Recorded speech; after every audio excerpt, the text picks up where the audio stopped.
Hey, this is TW Jackson. You can call me T-Dub. I did this video for you. It's called The First Step to Stopping Your Breakup. And I did this because I really want to help and give you some direction, because I know this is such an emotionally trying time. It's easy to make mistakes, because I've been there before, and I've helped folks that have been here. And you wake up in the morning. You just don't want to wake up. You just don't even want to roll out of bed. And everything on the radio, every song reminds you of your ex. You go to work and you drive by all the places you used to eat and used to go to, and it's so tough to not do the wrong things because we're so emotional. So this is the purpose of the video, and I sure hope it helps you out. Oh, please keep in mind that technologically wise, I'm just a normal, everyday, average kind of guy. So please forgive me if I make a whole bunch of boo-boos and mistakes here.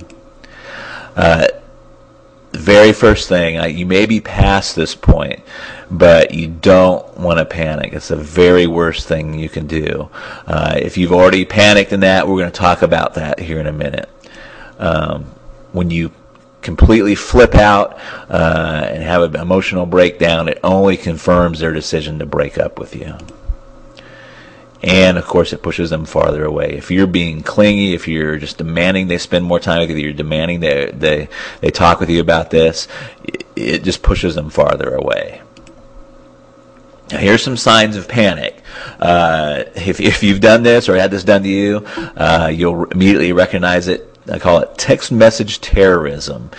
And it's basically just sending a barrage of text messages trying to stay in this person's life, and trying to get back together with them, and just trying to find out exactly what happened. And it's one of the first signs that you'll see a lot of time is text message terrorism, I call it, or the old drunk dialing. Now, you don't necessarily have to be drunk to do what I call drunk dialing. You can be in a highly emotional state, and this is still, I consider, drunk dialing, but you know what this is too if you've done that. It's just calling over and over and over again, especially if you're getting the voicemail, and you want to basically professing your undying love, or how much you're sorry for what you did. None of this helps. Arguing about the breakup. Contacting their friends and family. Now, this is kind of an interesting one. Reason most of us do this is because we don't accept what the ex have told us for the reason that they broke up. So we may think they have somebody waiting in the wings, or there's some other reason other than what they've told us for why they're breaking up. But you still don't want to do it. And accidental meetings. These don't really fool your ex, and they're not accidental. So another thing you don't want to do. So if you don't want to do all those things, what should you do? And this is really tough because you want to it's counterintuitive. What you should do is counterintuitive and opposite of your feelings. Your feelings inside are like, I've got to see them. I've got to tell them, what really happened. I've got to tell them how I really feel. And that's exactly opposite of what you should do. So, here's the big secret. For right now, you want to agree with the breakup. That's right, you just calm, you're cool, and you agree with the breakup. Again, that's calm, and you're cool and okay with it. Now, you may already be past this point. Like I said, you might have already kind of freaked out a little bit. Don't feel bad, that happens. But if you run into them again or see their friends or family, you now want to be calm, cool, and okay with the breakup. And the big thing is you'll be way ahead of the game if you just don't do all that crazy stuff. We're talking about the text message terrorism, the drunk dialing, and trying to see all their family and friends in that. Now, why does this work? Well, it works for a lot of very powerful psychological reasons. I'm just going to talk about a couple. And I can't remember if it was my father or my grandfather that introduced me to this phrase, but it's so true through life. It's the hungry dog doesn't get fed.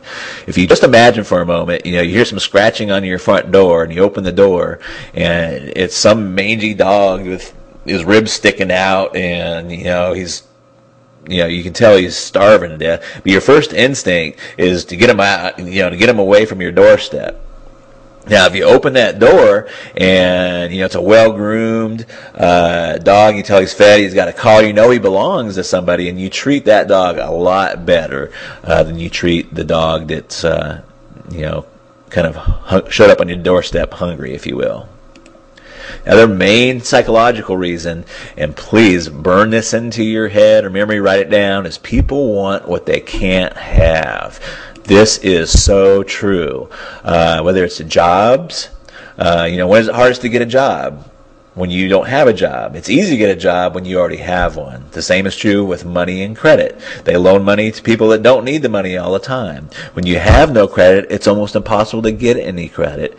And the same things hold true with love and attention. So, if you've blown it, it's okay. Is there still a chance? You betcha. And here's what you want to do.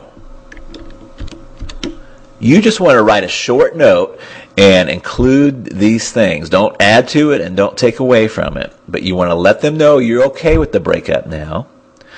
You tell him or her that you agree with the decision to break up. If you did something bad, like have an affair, just briefly apologize. If you didn't do anything bad, don't find something to apologize about. That'll be worse. But if you did something bad, just briefly apologize. Then tell them something really exciting has happened in your life, and you need to tell them about it sometime. Let them know that you want to give them some time to themselves for now, and then close by saying, maybe at some point we can be friends. And remember, you want to be calm, and you want to have a cool tone. If you'd like a little example of this letter, just hang out for a second, and I'll give you a little example where you can get a little example. But this sets the stage for your next moves.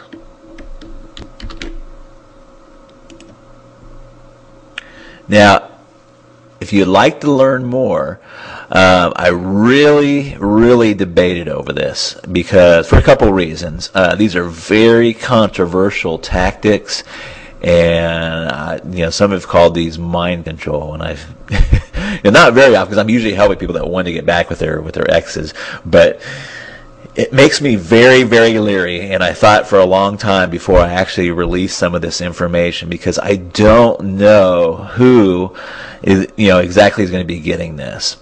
I'm assuming that you're an average, well-meaning individual and that you're trying to get back with your ex with good intentions. So I just want to say that this is not for stalkers. It's not to be used for any kind of revenge. Don't try to get back together with them and just to break up with them or break their hearts.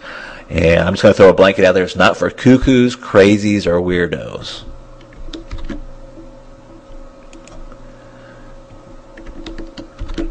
This is for just normal, loving people that have made some type of mistake in their relationships and want the best advantage of putting this back together and stopping their breakup and repairing their relationship.